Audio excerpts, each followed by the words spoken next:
How's everyone doing? You had a nice lunch, a little grazing going on. It's pretty nice to be here in Holland. It's a little cooler than Miami from yesterday, but wow, I'm in the middle of the presentation here. Can we go to the beginning, please? In back, need some help. Thank you.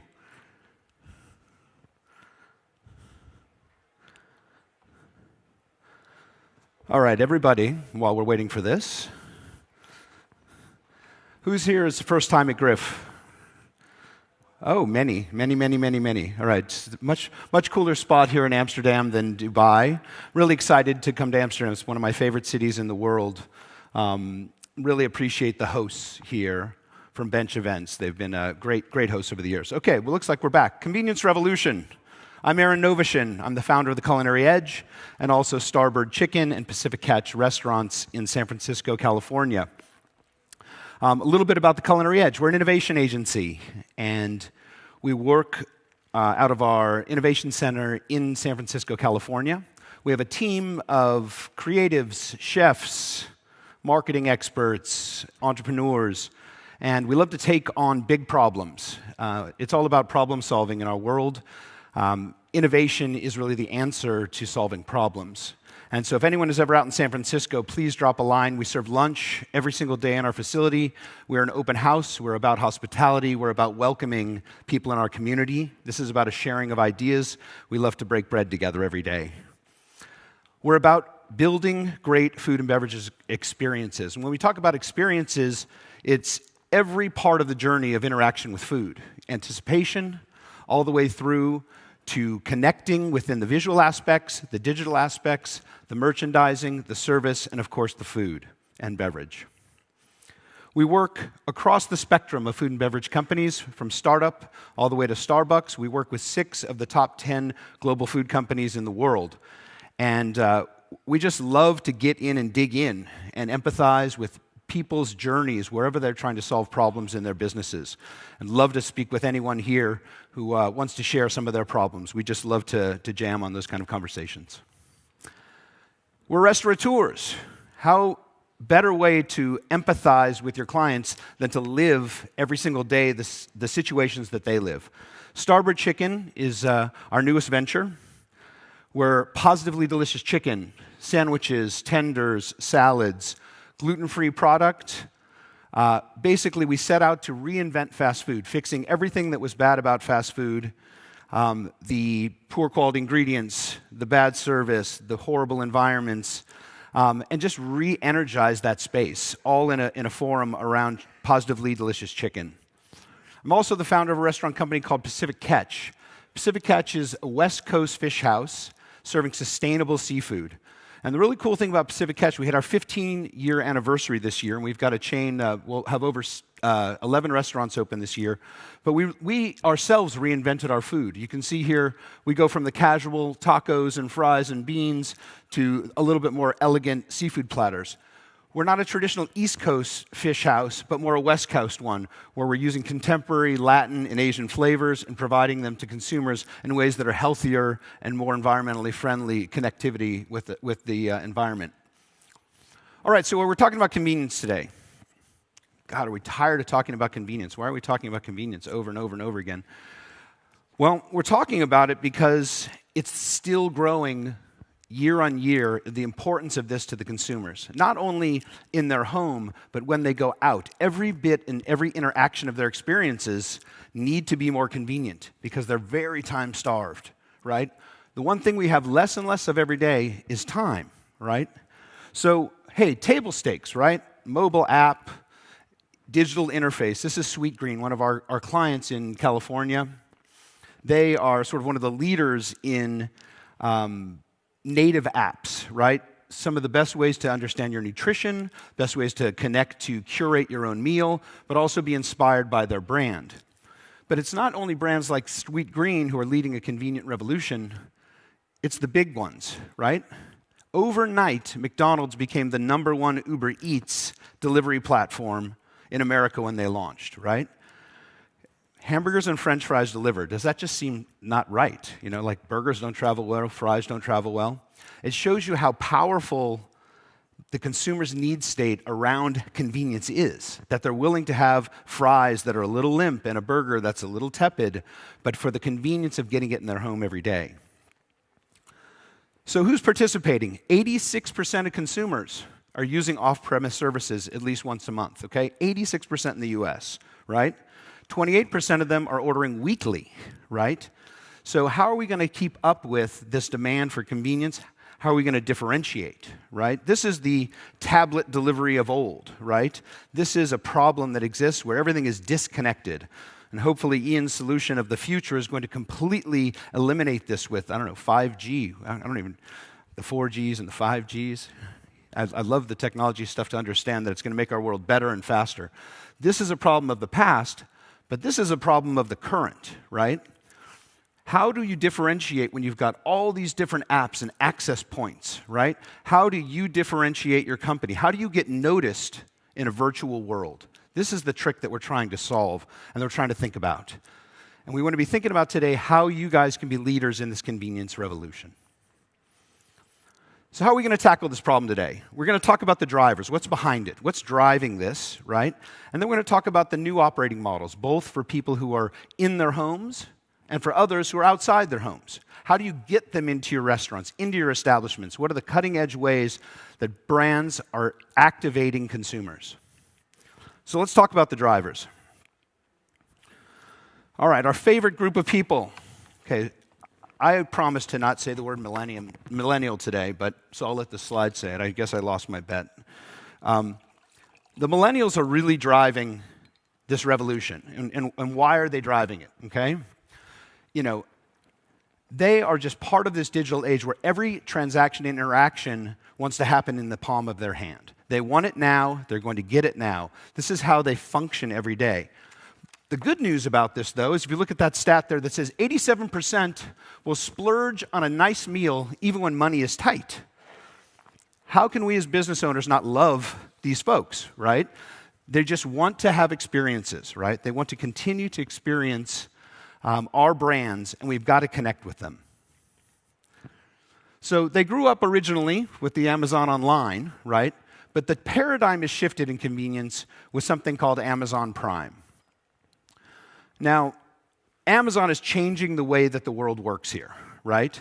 And what it's all about is how Prime delivery, and where you can literally get what you want delivered same day, second day, instant gratification, right? This generation of people, including myself, my kids, my family, my friends, they're all participating in this way of generating on-demand experiences. And Amazon's really leading the way. There's a lot of anti-Amazon sentiment.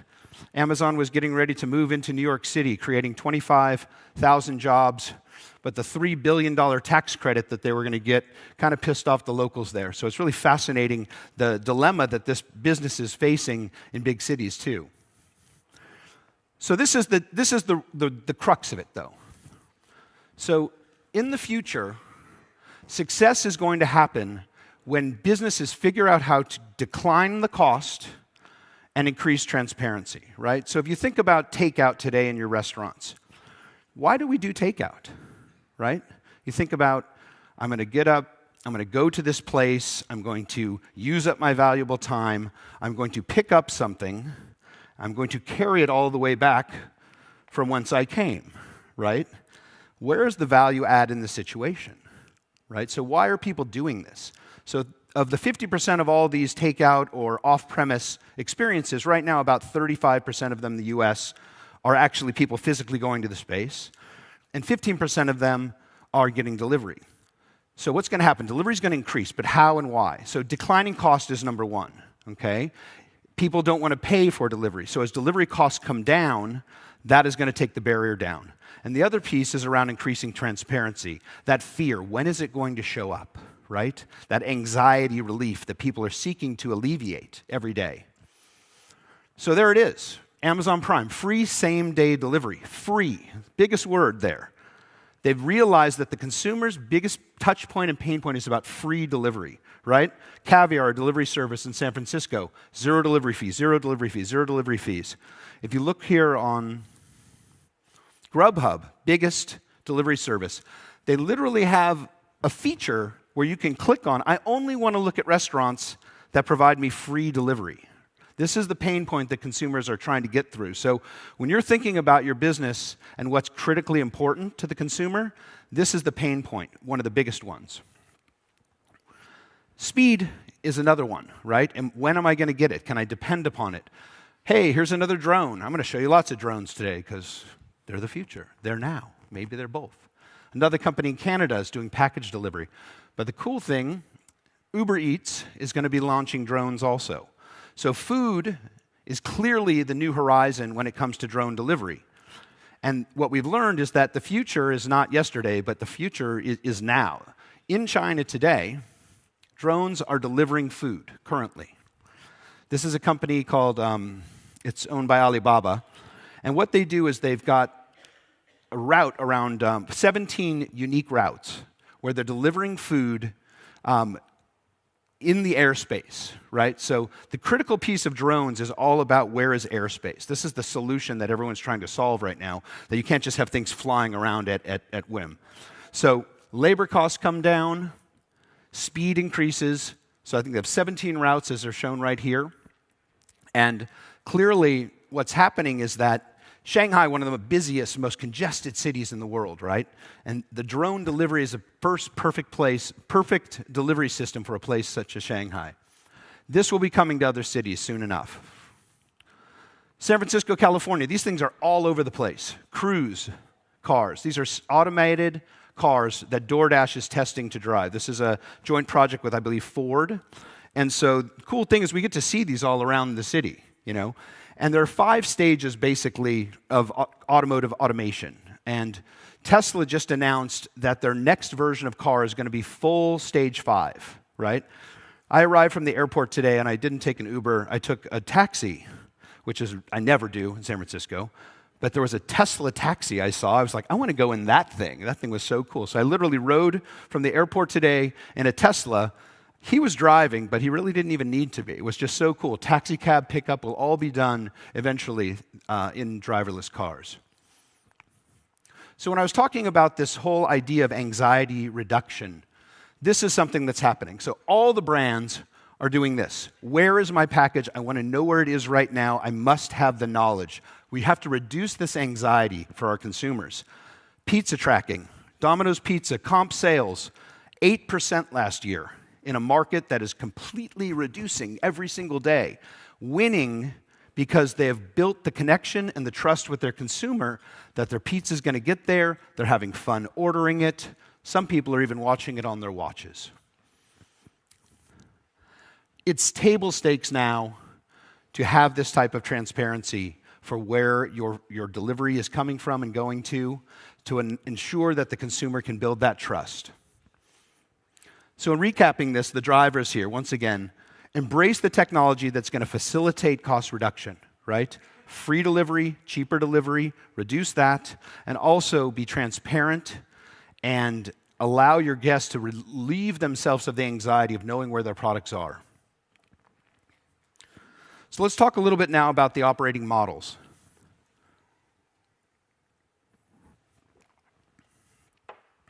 So many different ways of deliver. It's a very complicated ecosystem that's happening right now.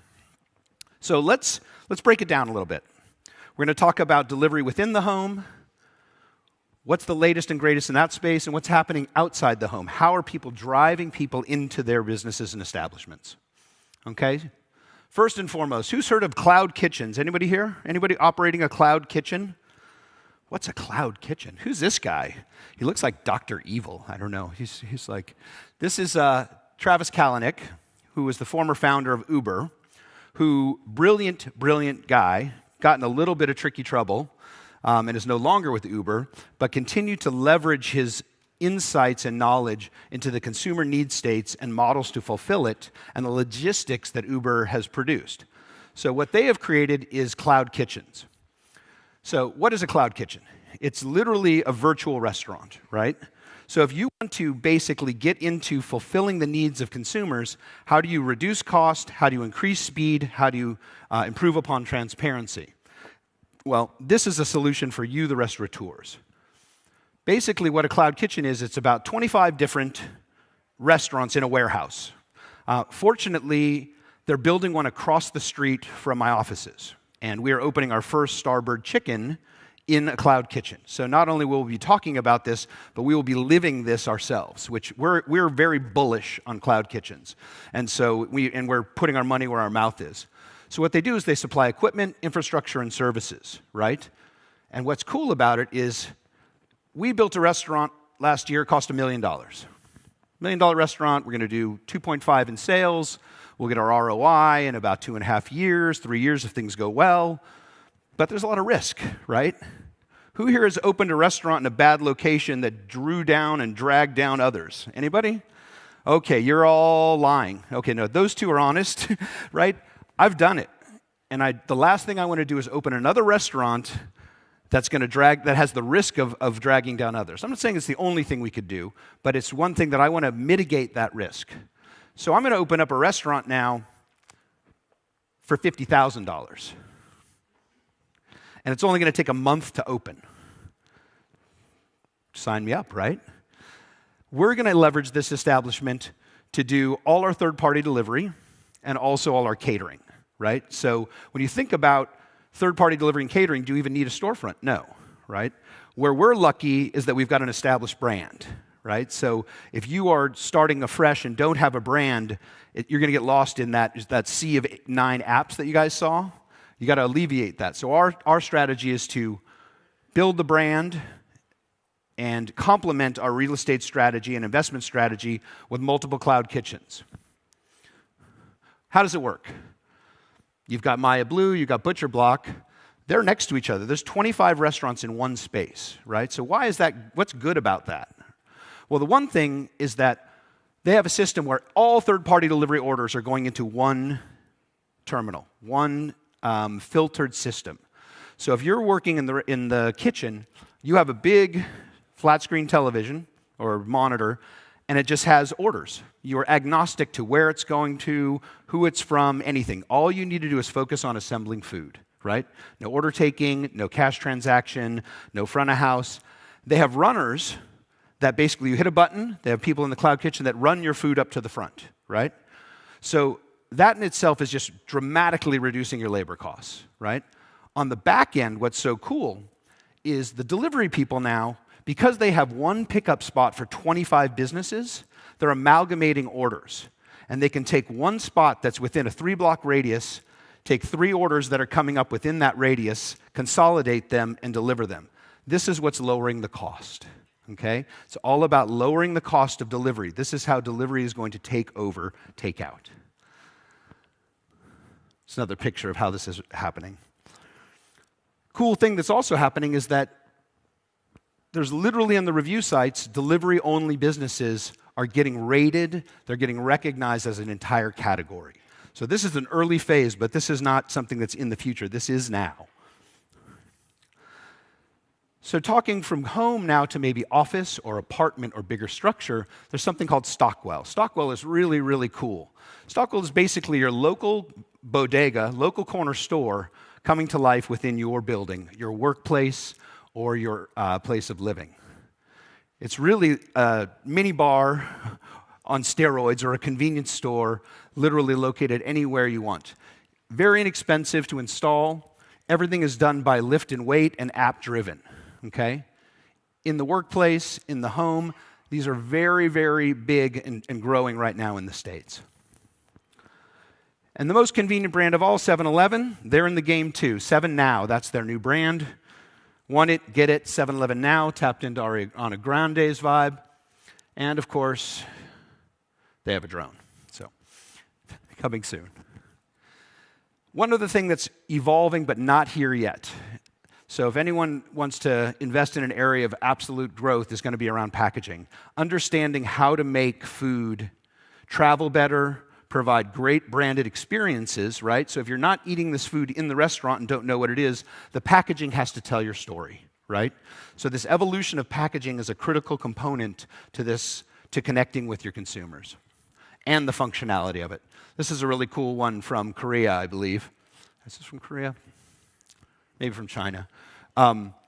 Pizza boxes, right? So everyone gets their own pizza, all in one packaging. Really kind of cool model.